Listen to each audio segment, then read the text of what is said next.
All right, we're looking at inclined planes, part 2. On this video, we have just gone over inclined planes, part 1, where we decided force of gravity in the x-axis is Fg sine theta. Mg is a replacement for Fg, so Mg sine theta gets us force of gravity along the ramp. Fgy is Mg cosine theta. We discovered the acceleration in the x-axis for something sliding down an inclined plane that has friction, and came out that normal force is equal to force of gravity in the y-axis as a consequence of Newton's first law. Let's solve some practice problems.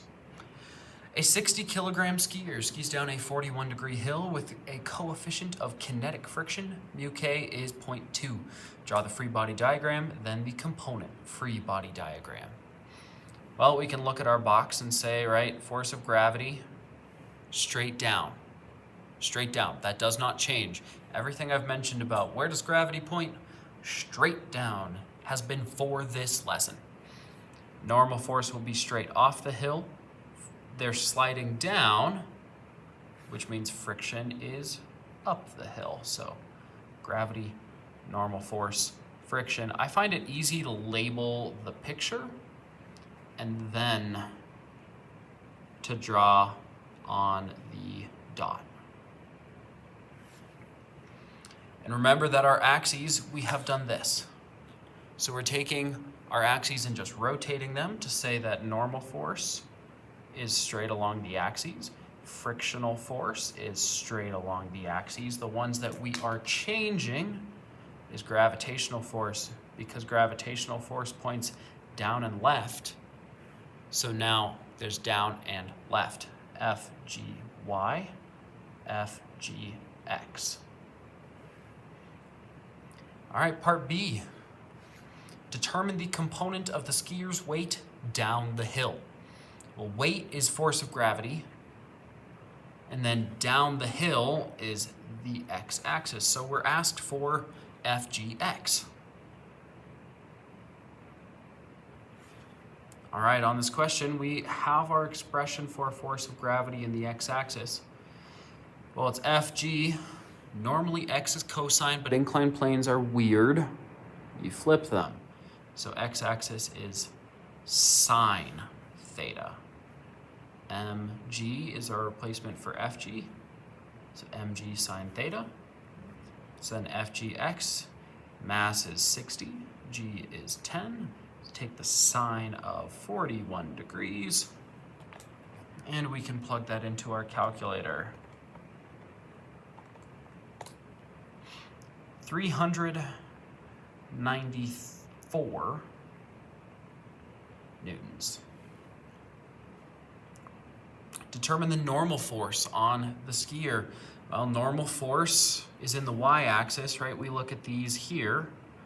It's not the skier, you're going down the hill. You're not accelerating off or into the hill, so there's no y-axis acceleration, which means that normal force equals force of gravity in the y-axis, right? These are opposing each other. They must be equal because of Newton's first law.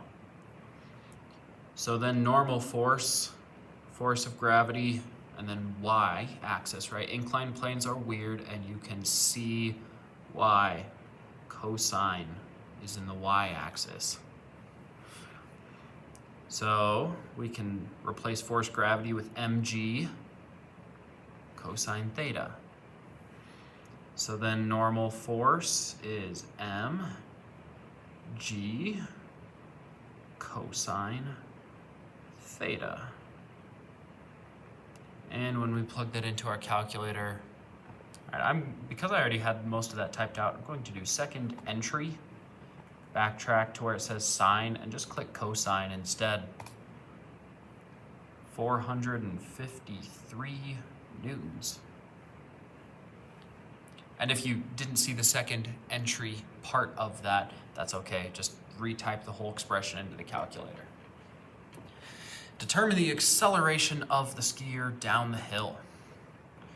Well, down the hill, we can now take, we're asked for acceleration, and then down the hill, this means Newton's second law.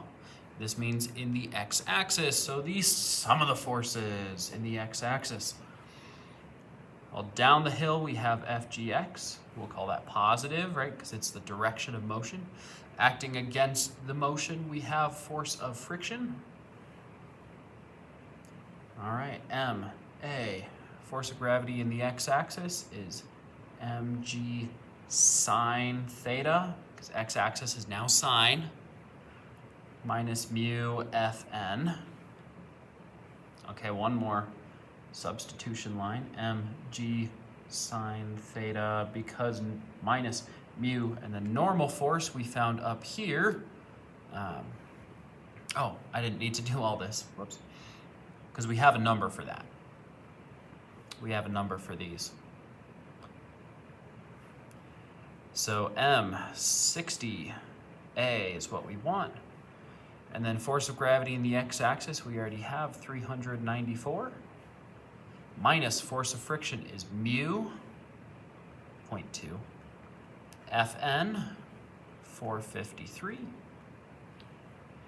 So 60A, and we can do 394 minus 0.2 times 453, 303.4. Divide both sides by 60 to get acceleration is 5.06 meters per second squared. All right, there's number one. If you have any questions, need to go back and rewatch anything, please do so. I'm going to move on to number two. Number two, what is the minimum angle a parked car will slide down a hill when its brakes are locked? Mu static of the tires is 0.65.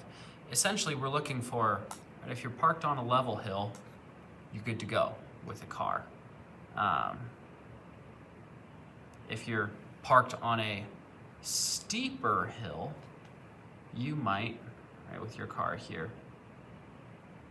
you might slide down.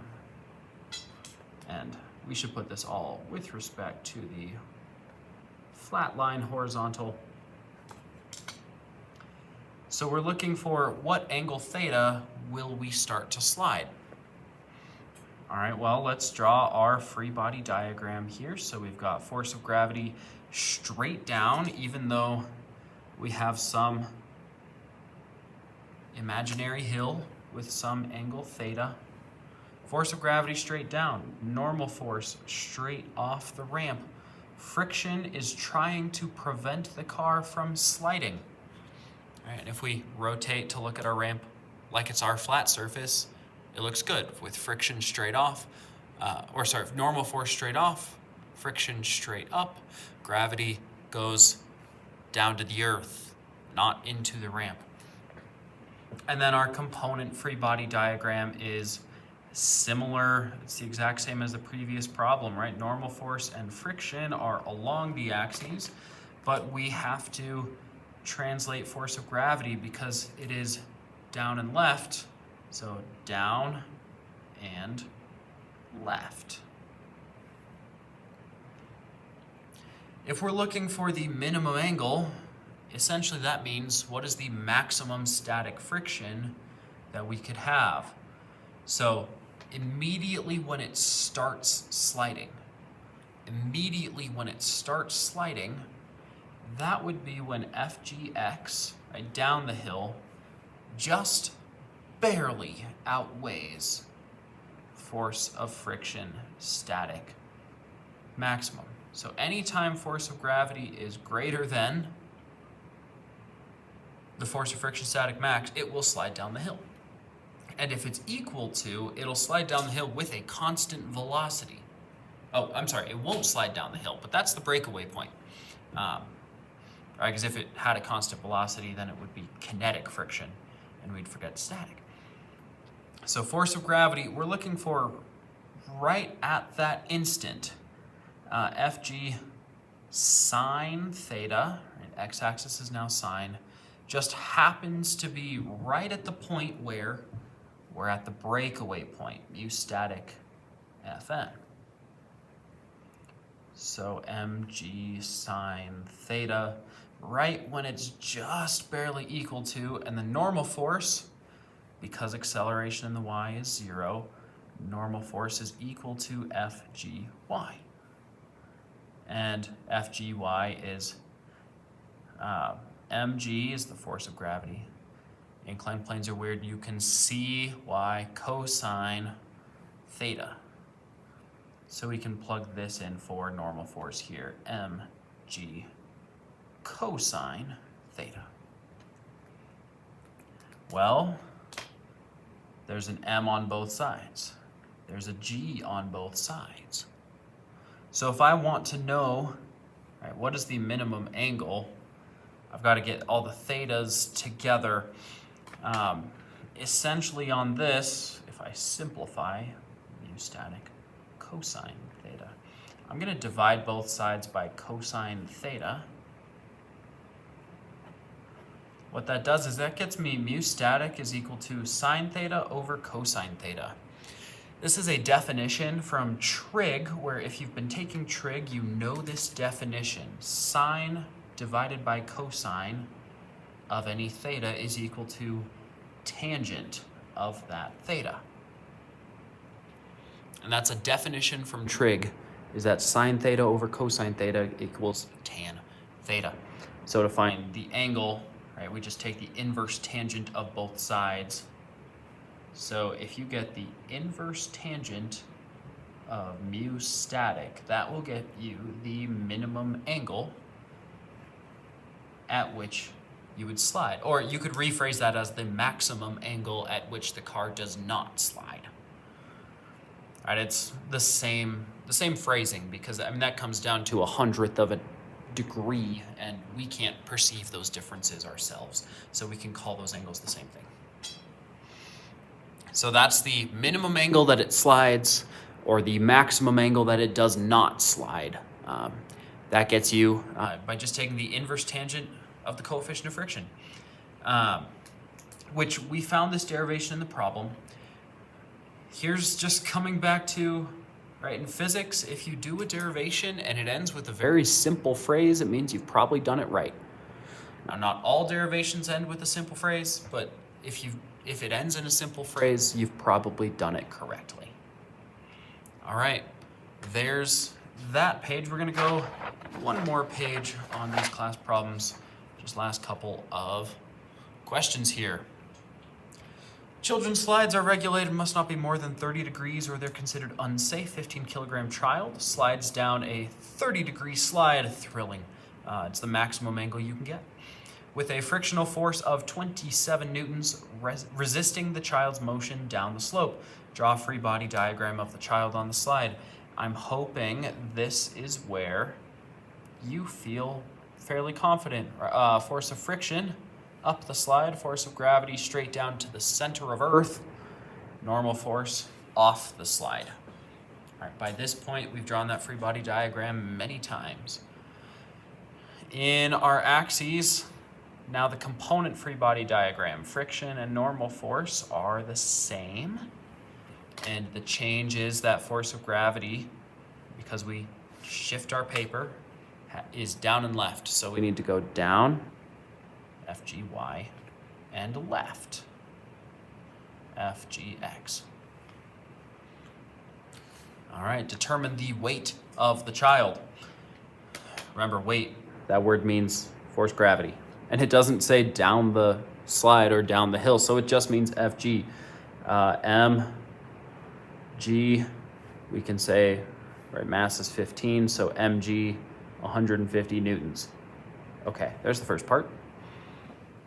At this point, I'll encourage you, pause the video and try these out. These are pretty much the same questions that we've had in the previous couple of problems. So pause the video and try these out, and then restart it again, either when you get stuck or when you have the answers and you want to check.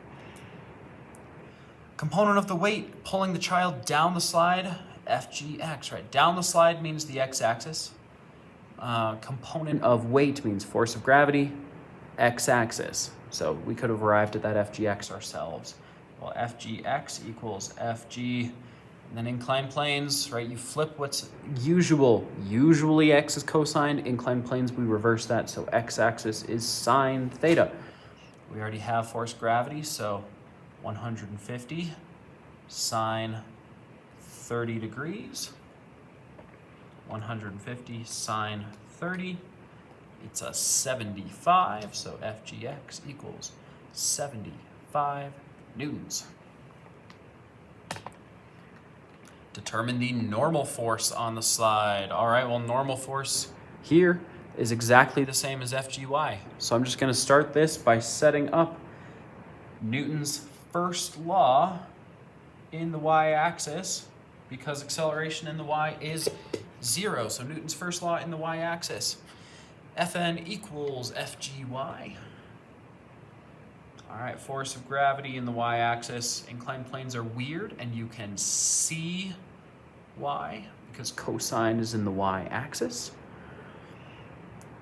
So force of gravity was 150. Cosine of theta, cosine of 30 degrees. So we can do 150 cosine 30 gets us 130 newtons if we go to 3 sig figs. Calculate the acceleration of the child down the slope. Acceleration means we need Newton's second law. Down the slope is in the x-axis. So we'll take the sum of the forces in the x-axis. If they're moving down the slope, we'll call down positive. So FGX is positive. Force of friction is negative. MA equals, and we actually have FGX and we have force of friction. So we don't even need to plug in any numbers or plug in any variables. We can go straight to the numbers 75 minus 27. 75 minus 27 on the calculator is 48. Mass is 15. Acceleration, so divide both sides by 15 and get an acceleration of 3.2 meters per second squared. Last part, determine the coefficient of kinetic friction. Anytime we need coefficient of kinetic friction, right, that's going to be force of friction equals mu Fn. And if it's sliding, it's kinetic. All right, so force of friction we're told is 27 newtons, mu K, and then normal force we found by setting it equal to FGY, 130. So divide both sides by 130. And I do 27 divided by 130. I get that mu kinetic was equal to 0.208. Mu is unitless. All right, so there's problem number 3. If you need to go back over, pause and review any of those questions, please do so. Number 4, last question that we're gonna do together. 16.5 gram coin slides down a ramp at a constant speed of 0.62 meters per second. I see these words right here. Constant speed means acceleration equals 0. And that's down the ramp, so that's acceleration in the x-axis of the ramp. Coefficient of kinetic friction between the coin and the ramp is 0.25. What is the angle? So we are asked for theta. Pretty much anytime you get an inclined planes problem, inclined planes problems are primarily forces. There's sometimes we can use energy to analyze them, but forces are going to be the go-to, especially if you're told this word constant speed, because that means acceleration.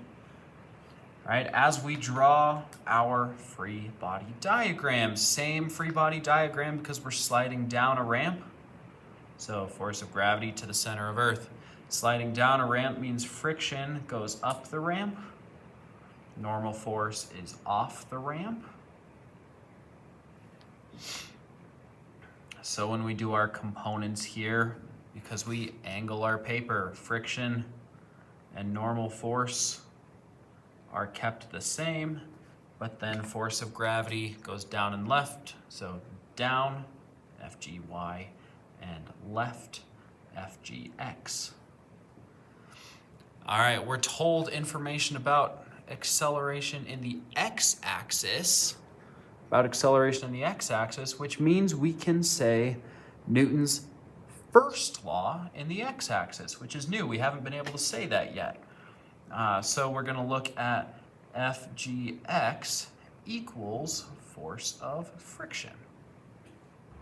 This is because we're told more information about x-axis.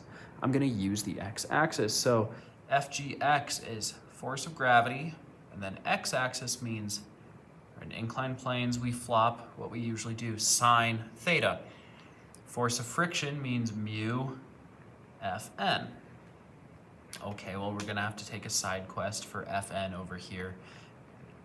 Right, Fn is in the y-axis. Since acceleration is 0, it's not going up and down off the ramp. We can say Fn equals Fgy, up and down. That's the same thing we've been doing, and that usually is going to be the case on an inclined plane problem. So mg, inclined planes are weird, and you can see why cosine theta is on the y-axis. So now we can plug that back in and say mg sine theta equals mu, and then Fn becomes mg cosine theta. Well, this looks a little familiar to the one on the other side, right? M and G both cancel.